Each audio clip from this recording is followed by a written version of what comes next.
చుక్క కూడా తప్పు చేయాలని కోరుకోరు. వెంకటేశ్వర స్వామికి లేకపోతే అమ్మవారికో సింహాచలం నరసింహస్వామికి వెళ్ళేటటువంటి వాటికి దేవుడిచ్చిన ఆస్తిలో తప్పు చేయాలని ఎప్పుడూ కోరుకోడు, ఏ పాపం పెట్టుకోవాలని కోరుకోడు. కాబట్టి నిజాయితీగా స్వచ్ఛమైన పాలిస్తారు. ఆ పాలని మీరు కాగబెట్టండి, అంటే అక్కడ ఒక మిషన్ ఉంటుంది, మీకు ఒక కేంద్రం ఉంటుంది, తోడేయండి, పెరుగు వస్తుంది, ఆ పెరుగు నమ్మండి, ఆ పెరుగు చిలకండి, దాని నుంచి వెన్న తీయండి, దాన్ని మధ్య కింద మీ ఆ అన్నదాన కేంద్రాలు ఉన్నాయి కదా అక్కడ పోయండి, లేదా భక్తులు క్యూ లైన్లో ఇవ్వండి మజ్జిగ. ఈ పాలు ఎక్కువ ఉన్నాయి అనుకుంటే ఆ పాలను తీసుకెళ్ళి ఇచ్చేయండి, పొయ్యండి, అక్కడ చిన్నపిల్లలకి ఇస్తారు కదా పాలు, అయ్యి ఇవ్వండి ఆ కేంద్రంలో.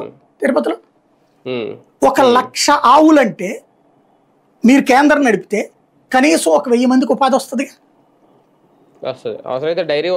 ఆ విధంగా ఎంత చెయ్యొచ్చు, అక్కడ పేడతో చెయ్యొచ్చు, యూరిన్తో చేయొచ్చు, ఎన్ని చెయ్యొచ్చండి. దాంతో ఇదో పెద్ద పరిశ్రమ నిజంగా చెప్పాలంటే.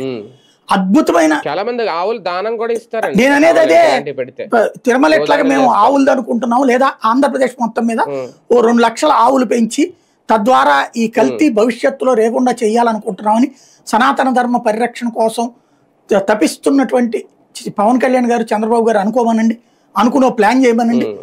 ఎంతమంది డొనేట్ చేస్తారో చూడండి.